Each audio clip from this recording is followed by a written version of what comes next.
And President Trump is angry, frustrated, and lashing out. His chief of staff said today the president is frustrated by the media and by the Congress. And according to the Washington Post, the president was also livid back in July when his advisors suggested he recertify the Iran nuclear deal. One person familiar with that meeting told the Post he threw a fit. He was furious, really furious. Well, today, President Trump lashed out about Puerto Rico, tweeting, "Electric and all infrastructure was disaster before hurricanes. We cannot keep FEMA, the military, and the first responders in Puerto Rico forever." He's talking about going after television networks now who report stories he doesn't like. He tweeted today, "The fake news is going all out in order to demean and denigrate such hatred." He continued his culture crusade against NFL players who take a knee during the national anthem. Let's watch. So I watched Colin Kaepernick, and I thought it was terrible. And then it got bigger and bigger and started mushrooming. You cannot disrespect our country, our flag, our anthem. You cannot do that. Also in that interview, he attacked what he called grandstanding Republicans as well as the Democrats in Congress. The one thing with the Democrats, they stay together like glue. They're lousy politicians, and their policies are terrible, but they do stick together. Well, he started a war of tweets with Senator Bob Corker, of course, the chairman of the Foreign Relations Committee, labeling him Little Bob Corker. And there's a pattern now of the wild behavior here. After his Secretary of State, Rex Tillerson, reportedly called him a moron, Trump said they should compare IQ tests. And Vanity Fair Hive reported yesterday the president recently told an ally, "I hate everyone in the White House. There are a few exceptions, but I hate them." There have been multiple reports this week about the president's deteriorating mood.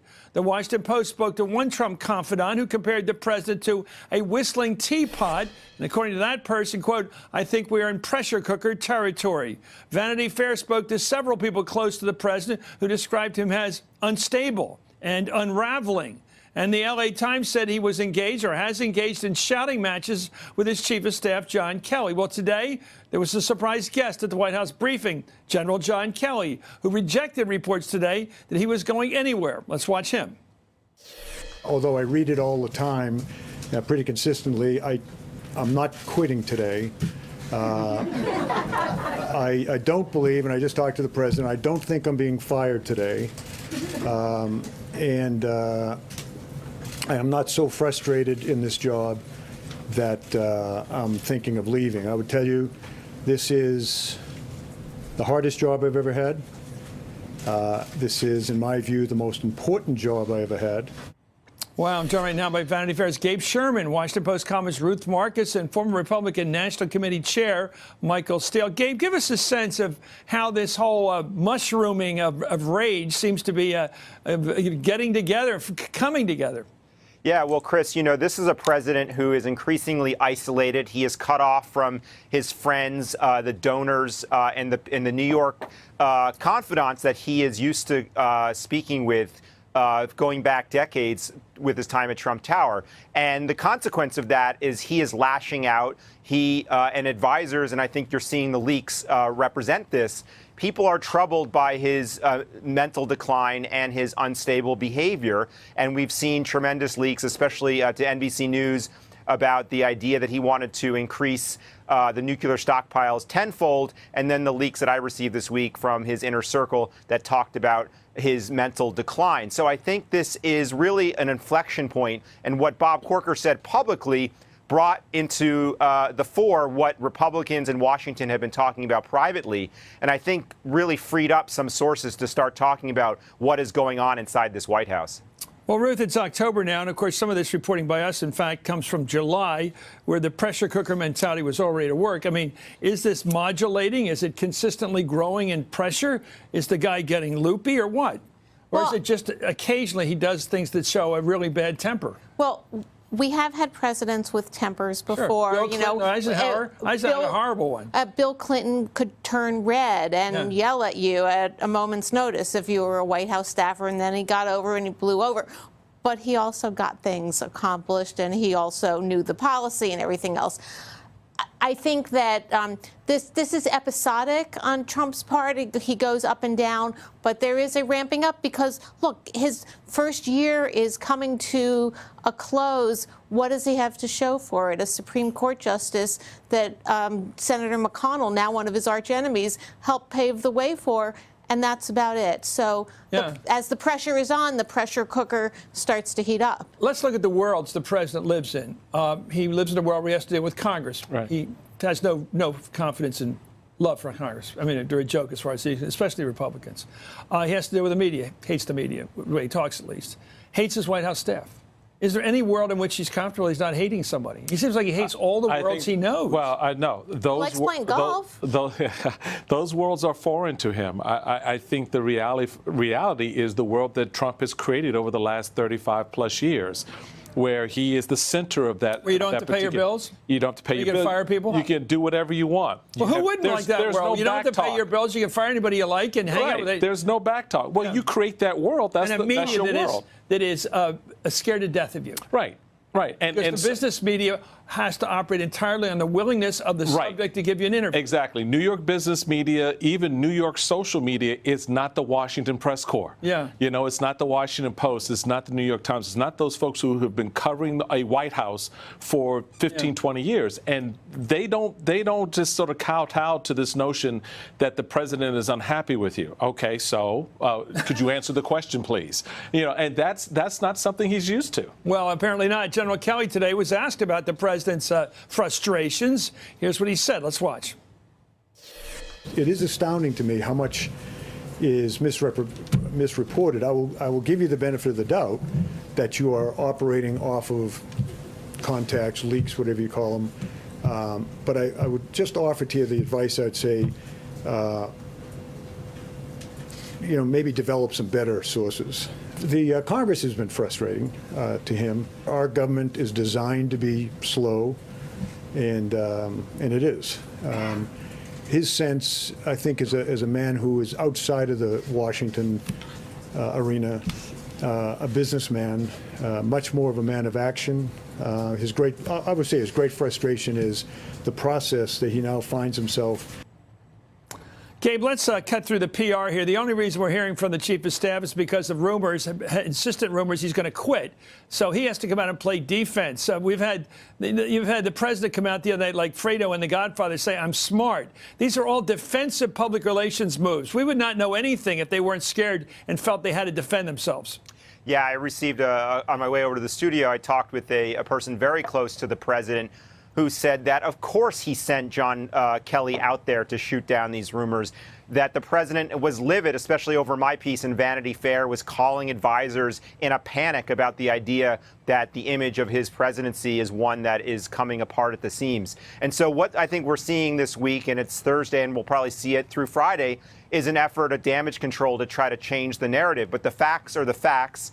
And we see his Twitter feed, and he's lashing out at Puerto Rico in the middle of a humanitarian crisis. This is not a president that is projecting somebody who is confidently and providing confident and steady leadership. You know, we had no drama Obama. I mean, a president who is known for his Sinatra-like cool. I mean, it could drive us crazy because he could be aloof. President Obama, but very calm, and nothing was. He would have beer summits, anything to calm anything down. It could actually get a little hot. This president, I do believe, likes it. I think he likes it shaken up. I think he thinks as long as there's 52-card pickup and all the cards are in the air and everybody doesn't know what anybody else is doing, he feels he's got a comparative advantage. In other words, if the establishment is shook up, he's attacking everybody. There's commotion. There's headlines of collision and grief and anger and friction. He likes it.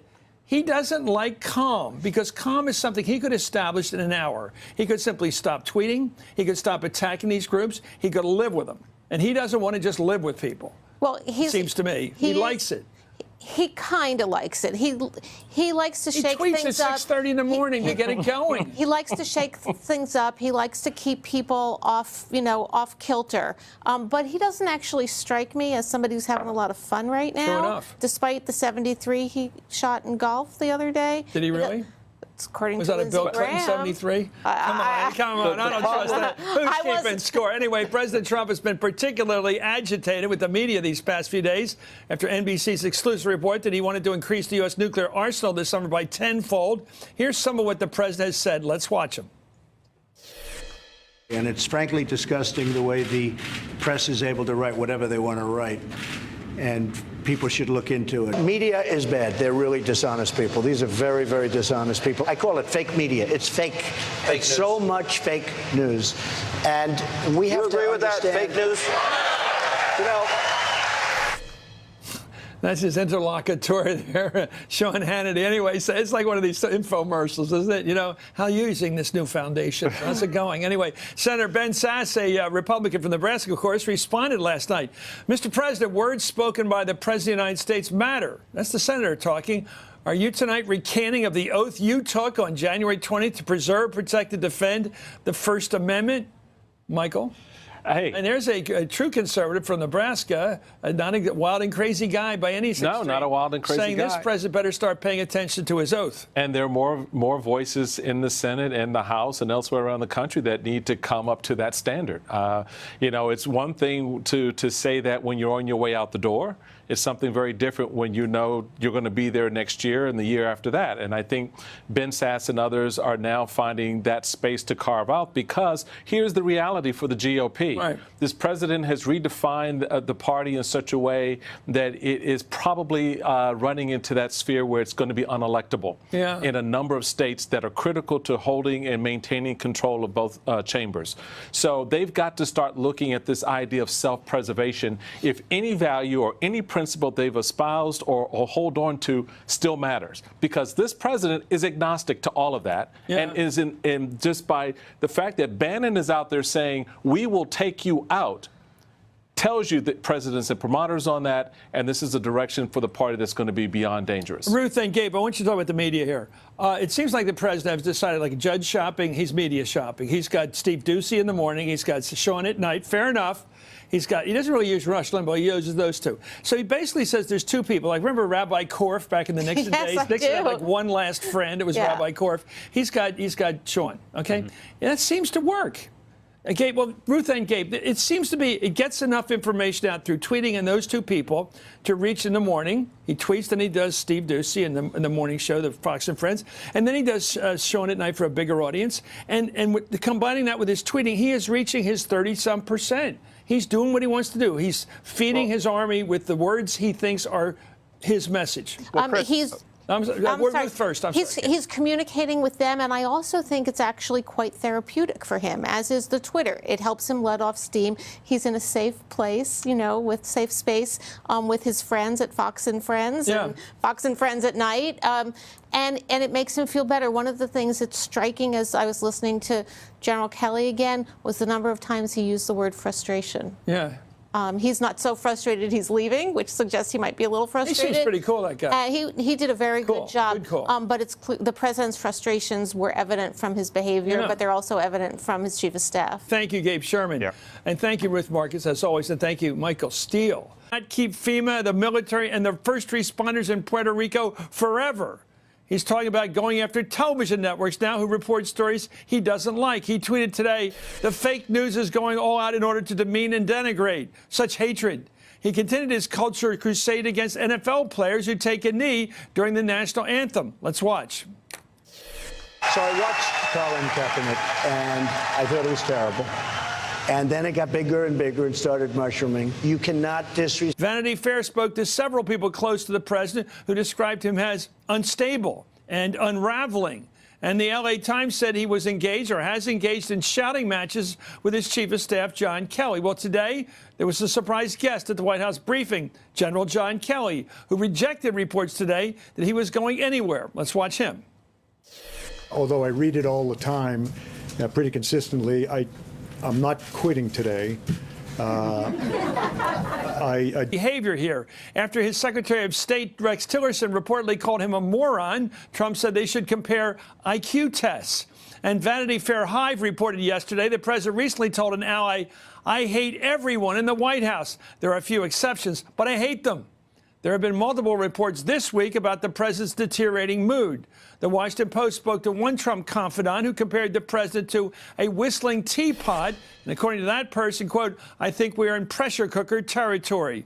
And President Trump is angry, frustrated, and lashing out. His chief of staff said today the president is frustrated by the media and by the Congress. And according to the Washington Post, the president was also livid back in July when his advisors suggested he recertify the Iran nuclear deal. One person familiar with that meeting told the Post he threw a fit. He was furious, really furious. Well, today, President Trump lashed out about Puerto Rico, tweeting, electric and all infrastructure was disaster before hurricanes. We cannot respect our country, our flag, our anthem. You cannot do that.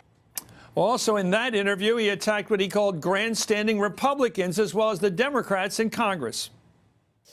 The one thing with the Democrats, they stay together like glue.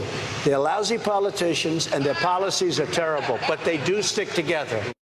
Well, he started a war of tweets with Senator Bob Corker, of course, the chairman of the Foreign Relations Committee, labeling him Little Bob Corker. And there's a pattern now of the wild